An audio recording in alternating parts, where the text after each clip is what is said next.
people consciously don't want to know about the unsustainable side of fashion because then they have to face the fact that they should stop consuming so much, but they rather keep spending on new clothes than educate themselves.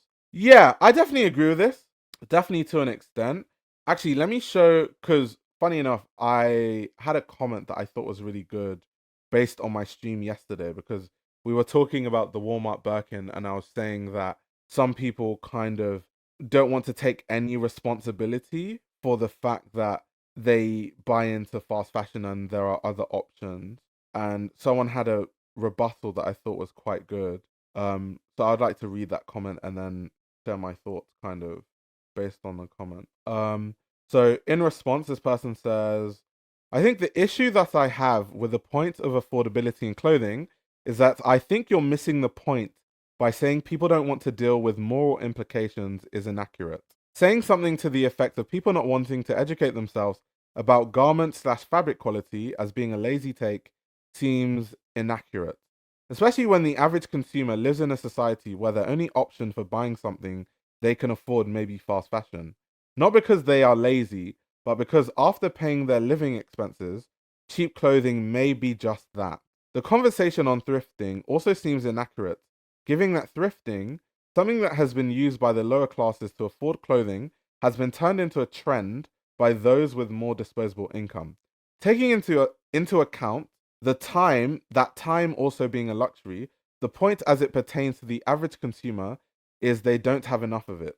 So sifting through racks of pre-worn clothing is not something many can do, taking into account the time they can spend away from work, and that's also accounting if this person may have a spouse or children.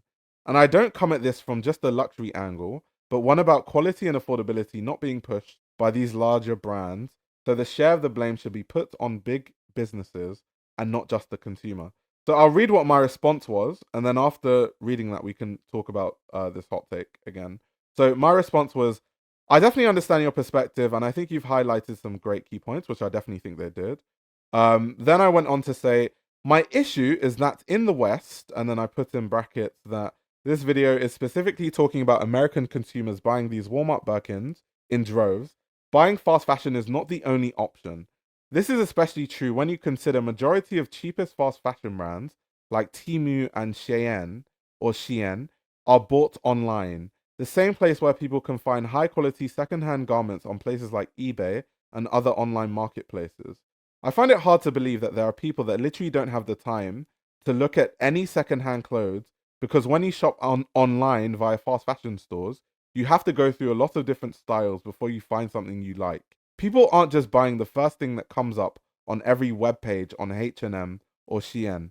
Consumers definitely need to take some of the responsibility, even though I put most of it on the corporations, which is why I spent most of last year exposing all of the trade and ethical scandals of major luxury houses. And you guys that, follow the channel will know about this because we talked about Dior and Armani, we talked about, Burberry destroying clothing.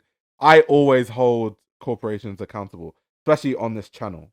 But continuing on, I said, where I'm from, Nigeria, the average person is living in extreme poverty. People buy secondhand, learn to construct their own clothes, or find damaged clothes and repair them themselves.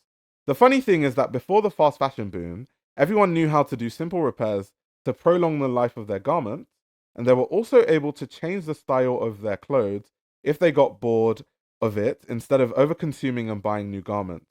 And then I kind of posted an article where I said, look at this article on the consumption of the average American. I can actually show you this stuff actually because there are some crazy stats about like the average American consumer. It's also important to note that that video specifically, I was actually talking about Walmart Birkins, which isn't, necessary. You know what I mean? Like Walmart Birkins are not a necessity. So someone who is like struggling financially has no business buying a Walmart Birkin at all. Like you, you should not be in a position if you're struggling financially to be buying stuff that you don't need, like a Walmart Birkin. But yeah, because there was a stat specifically that I wanted to highlight in this article about the average American consumer. Let's see, what's that again? It was like basically a stat around how many pieces of clothing. Yeah, there we go. So on average, the average American buys 53 new items of clothing per year, 4 times as much as in the year 2000. That is insane. The average consumer buys 53 new items of clothing. 53, guys. Like, that is actually insane. That is so insane to me. That is so insane. It's so insane. So anyway, going back to the hot take about people consciously don't want to know about the unsustainable side of fashion because then they have to face the fact that they should stop consuming so much, but they rather keep spending on new clothes than educate themselves. I think it depends who we're talking about. I obviously, when we have these conversations, assume that we must be talking about the West because countries like my home country in Nigeria, this isn't really a valid conversation because people are literally so poor. Like the average person in Nigeria is so poor, it's not really a relevant conversation to have. Like people genuinely don't even know when they're going to eat.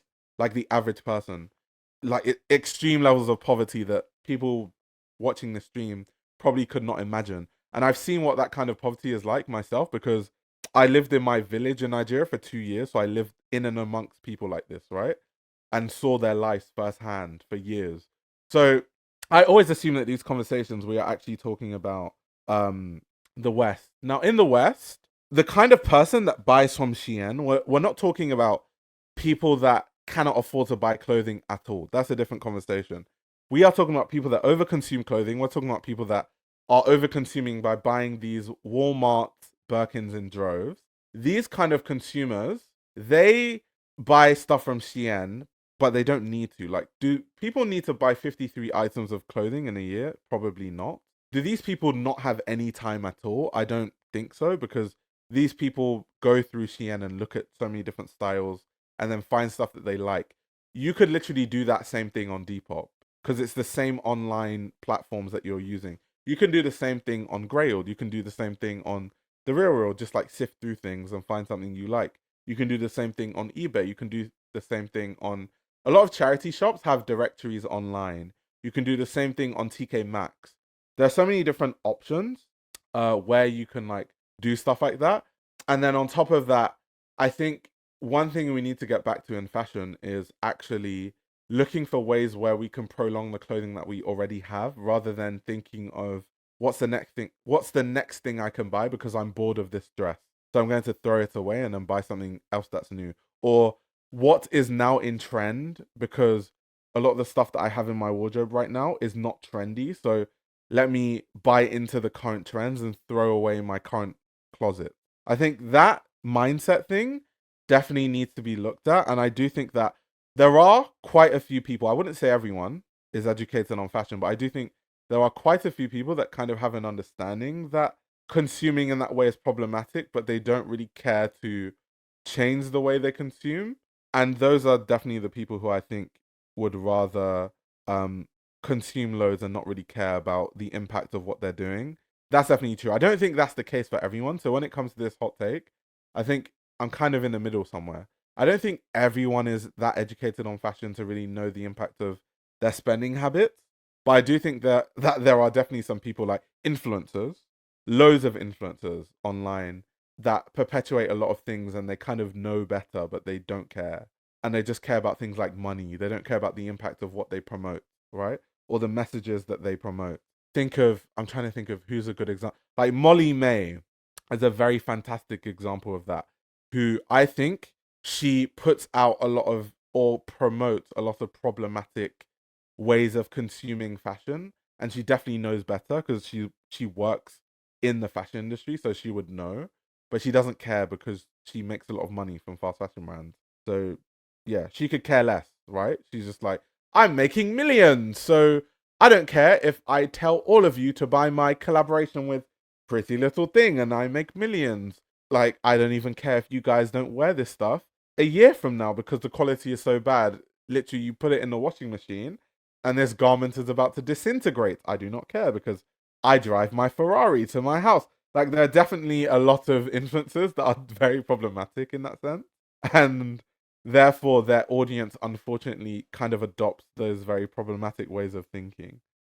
So, yeah, let's see. I think the relationship to trends where people see it as a dress code instead of like a menu of new things I guess what you are going to say is that you add to your style, which is what I agree with. I think trends are good. Like fashion trends are really good in the sense that trends are cyclical, but depending on your age, you might have never seen a trend before.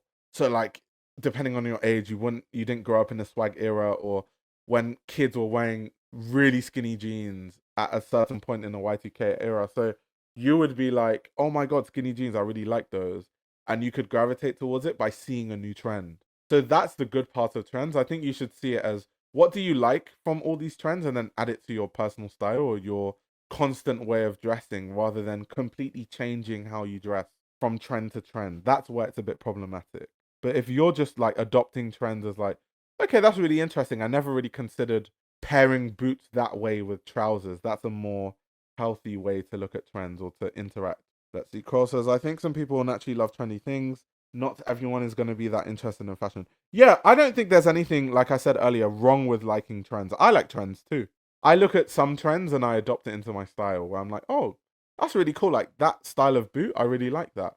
But I don't throw away my whole wardrobe and start again with the new trends. That's something I definitely don't do and I wouldn't promote. Let's see. JS7 Dragon says, I would argue that they do need to buy that many pieces, especially if they are buying from Shein. It's gonna fall apart after 2 wears. But then you have to think of it this way, right?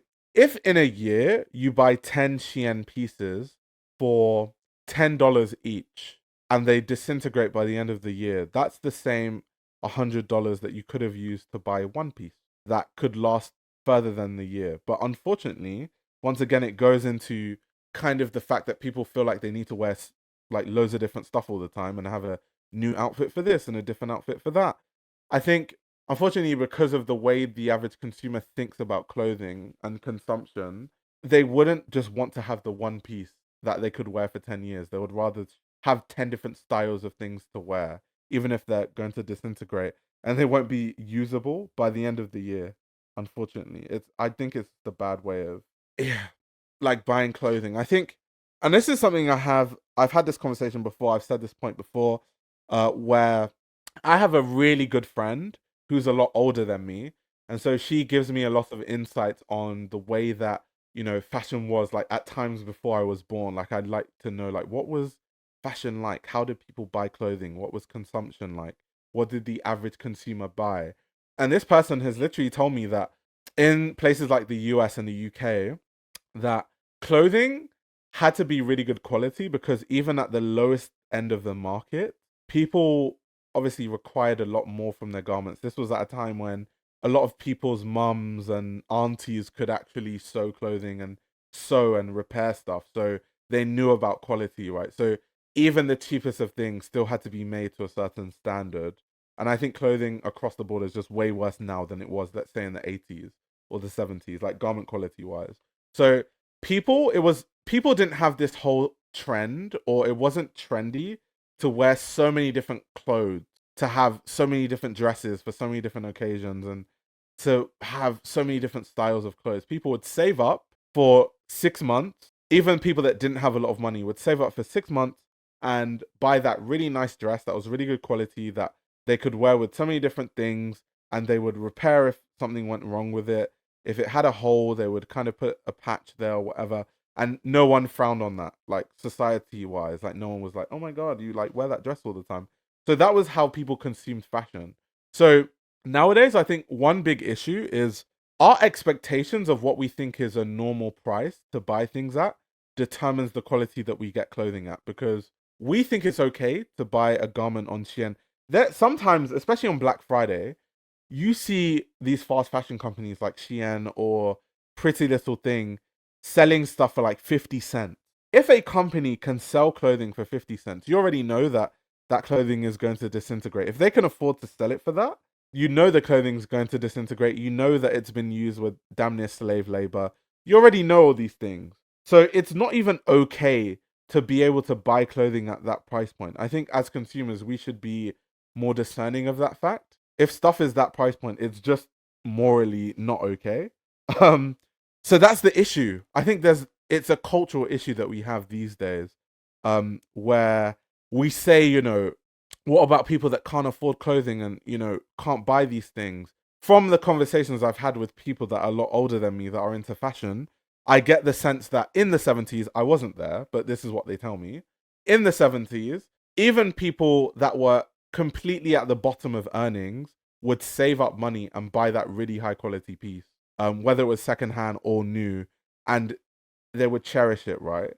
They weren't buying stuff for 50 cents from a fast fashion brand that disintegrates and then now they have to buy a new thing constantly. Wasn't how people consumed fashion in general. It just wasn't how it was. Duke says nowadays people judge you for buying expensive garments that will last a lifetime when you can get it for $50. I think it works both ways. I do think that part of the judgment for buying expensive garments is that people think that every single expensive garment is just the same as a fast fashion garment. You're just paying for the name, which I would agree to an extent because those people are they're kind of cooking. They're kind of true. It's kind of true. It is kind of true because a lot of these luxury brands, the quality of their garments are actually not that good.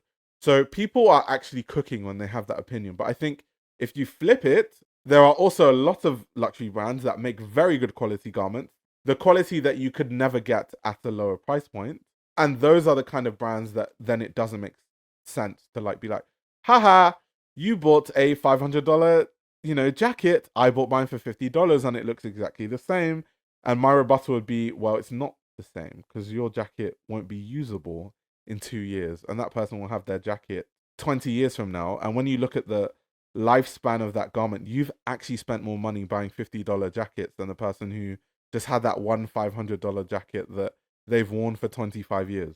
So actually, you've actually ended up spending more money over the long term. So yeah, I think it's either or. I think both sides are right, depending what direction they look at it from. Yeah, culture, this is true. The quality of clothing was much better in general in the previous century. Very true. Bernard figured out the trick and everyone followed. Unfortunately. Unfortunately. Exactly. Non-fashion people don't want to hear that though. Yeah, I think it's a very much a lot of people think that fashion people are really vain. And once again, I don't want to because nothing exists in a vacuum. They are kind of right. Everything that they say, there's kind of some truth to it. There are a lot of fashion people that are very vain and don't even if they couldn't deduce anything that's good quality, even if you tried. Like even if you tried to get them to understand, they still wouldn't understand it.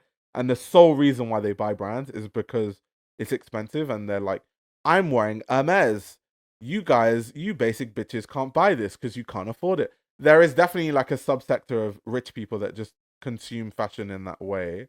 However, that's not all of fashion, right? So I think when non-fashion people think of fashion as vain and think of fashion as you guys spent all that money on something that I can find for a cheap price easily, I get where they are coming from because they are kind of right in a sense. But not all the time. Not all the time. Not all the time.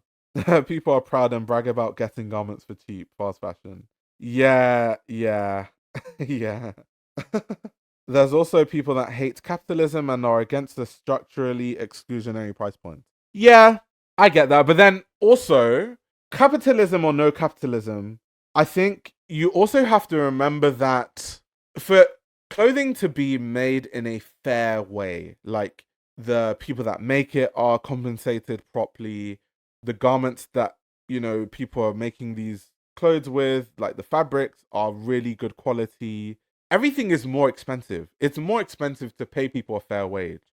It's more expensive to use fabrics that are better quality. It's more expensive to, if you're making a bag, spend more money on the hardware that's actually good quality and more durable. It's more expensive to buy better quality thread. It's more expensive to buy better quality buttons on your fabrics. It's more expensive to.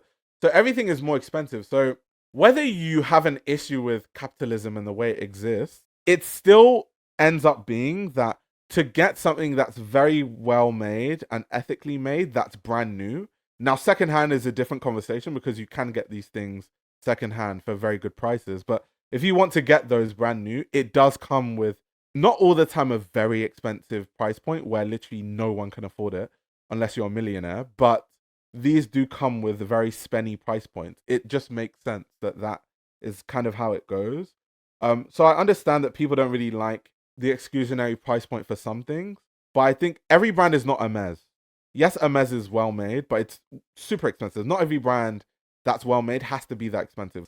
This fashion hot take is that it's overproduction more than overconsumption.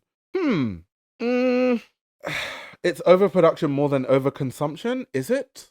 I mean, yes, because the only way that you can overconsume is that these garments have to be readily available for you to overconsume. So I guess I can agree with that to an extent. Yeah, I can agree with that. But would companies overproduce if they knew that customers wouldn't buy it? Would they? I guess they would, because they have done that in the past. That's why brands destroy garments. So I guess this hot take is actually just completely fact. Because like Burberry will overproduce, and even if people don't overconsume, they just destroy the garments that they overproduce. So yeah, overproduction more than overconsumption. Yeah, I agree with that actually. Now that I think about it, I agree with that. This YouTube channel runs on your support. If you want to support the channel, you can subscribe to my Patreon. You'll gain access to exclusive content that includes everything from my Patreon podcast, where I give a behind the scenes insight into the fashion industry, as well as a fashion book club where I review my favorite fashion books. You can also check out my fashion ebook, which highlights the best fashion journalists to follow, definitions of common fashion terminology, and how to determine what a good source of fashion information is. The links to everything are in the description below.